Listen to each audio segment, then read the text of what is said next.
Today we are in Leeds, Utah, and we are going backpacking with Garrett and Lindsay. It's their first time, and they're gonna do great. They're really well prepared.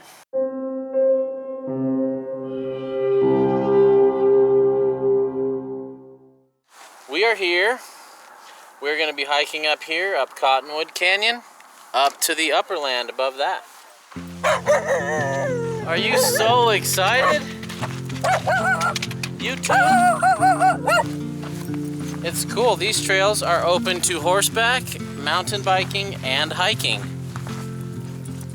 Now we're entering Cottonwood Wash, and we're just gonna follow this wash for several miles.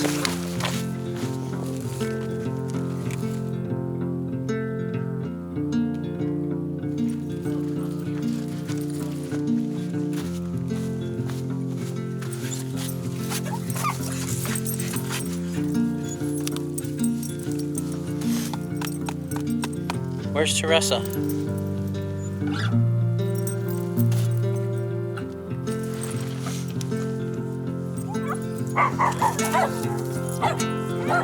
Feels good to be back in Red Rock country. Someone once described wasabi to me before I tasted it and said, it's not like Mexican hot sauce hot, it's more like someone reached up and yanked out one of your nose hairs hot. And that was a good description.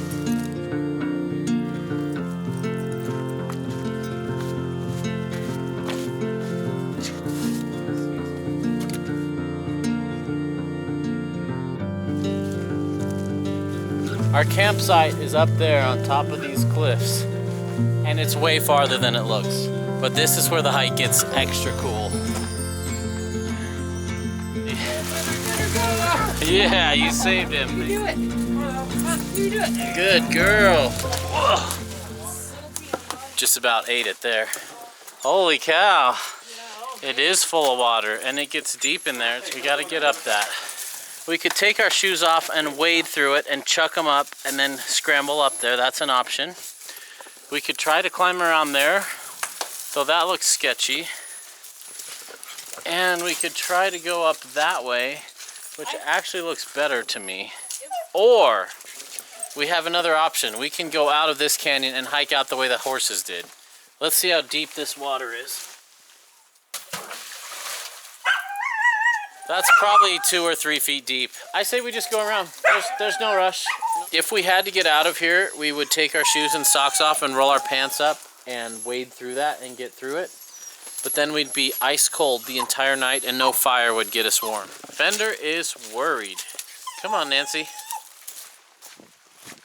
All right, we're back on the mellow route now. I've never been this way. This is our backup, our plan B, and it looks pretty cool. We're starting to see ice. It is getting chilly down here in the bottom of the canyon. I used to love to pick up the tops of frozen puddles when I was a kid and be like, because it would sound like you were breaking dishes. Opa. Well, it looks like we'll be pitching our tent in the dark again, true to fashion. Good thing we're so good at it. We made it to camp. Got a nice soft spot here. We can pitch a couple tents. It's chilly. Let's see what temperature it is. Any guesses on the temperature? Feels like 30. 32 degrees. And it's just gonna get colder. The sun just barely went down. But we have warm equipment and we are gonna sleep so well tonight. Oh, dang it. Well, we're getting ready for dinner. I just spilled 3 cups of precious water. Good thing we're not in the desert. Oh wait. Gourmet. Good morning. It was a chilly night last night. I think it got down to about 25. Ella's so excited to be camping. Yeah, you're a sweetie. There's ice all over this entire tent wall. So we're gonna have to dry that out before we leave. That's from the condensation from our moisture, and we cooked in here with our stove a little bit. It was chilly, but we got through. What saved me were my hot hands and bringing my extra puffy to just shove wherever it was getting cold. That made a huge difference. So my little 32 degree bag made it down to about 25 last night. Pretty happy about that. Morning, Fender. Morning.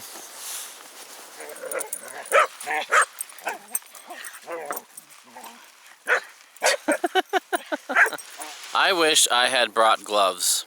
The only thing I wish I would have brought is probably smaller gloves. These are a little too big to handle like zippers and things. I wish I would have brought like a face mask type thing for my nose. It got cold. I wish I would have brought another pair of socks. I need a beanie that stays on better than this one. That one, I have that This same one is beanie. It like- stretches out. Yeah, it all night stretches long. out during the night. I had a nightmare last night. I forgot that I live in an RV full time, and I was going through everything I need to do in my head, and I'm like, I've got a big meeting on Monday I need to present for. Crap, it's Sunday morning, and we have to hike 9 more miles to get back to the van. That means I'm going to be driving all the way back to Salt Lake, getting in at like midnight, and I'm not going to get enough sleep for my meeting. And then I woke up and I'm like, wait a minute. I live in an Airstream and it's here in St. George. I don't need to rush back anywhere. I can have my meeting from there. So there wasn't a lot of elevation on the hike last night. It was 9 miles, but it was walking on a lot of grapefruit-sized rocks, and that uses a lot of your core and a lot of your ankles and just balancing. So it does tire you out and slow you down more than you think. So you guys are hardcore is basically what I'm saying. It helps that they read our favorite book, Ultralight Backpacking by Mike Cleland. That book is amazing. If you decide you want to backpack, I recommend reading it. So back when we were in Tucson hiking in Mount Lemmon on the Soldier Trail, it was my first time with my Hoka ATR3 Challenger shoes. And I have absolutely loved these shoes. They've been my favorite hiking shoes, but durability is awful. Check it out. I lost a giant chunk of sole right there during this hike. Although I love them for hiking, at 140 bucks a pop, they better last me more than 3 months. It's funny, we walked through here last night, so you'd think it'd be boring hiking the same exact trail. But we were looking that way. We hardly took the time to turn around and see what was behind us. So now we get the same trail, but with a totally different view. And it's pretty. This feels a lot like hiking in Zion, but without the permit. And with the dogs.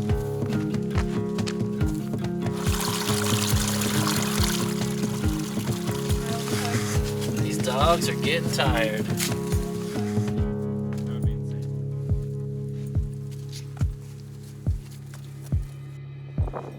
That was a super fun hike. Feels great today. The sky is actually clear and we had some warmth of the sun on our skin. Best part of the trip for me was watching the dogs. They had just as much fun as we did. They were so good. They got along great, and that was really cool. Great first backpacking experience. We were a little nervous it was going to be too cold, but it turned out amazing. We had, the best part for me was having great teachers along the way, giving us useful tips with different things. It was a lot of fun. We had a great time with Steve and Tess. The best part of the trip was dinner. I'm surprised how delicious a freeze-dried chicken breast can be. Best part of the trip for me was Farkle. Seeing how well these guys did and how quickly they learned. I mean, they are naturals at this. And the third best part of the trip was the outhouse at the end of the trail.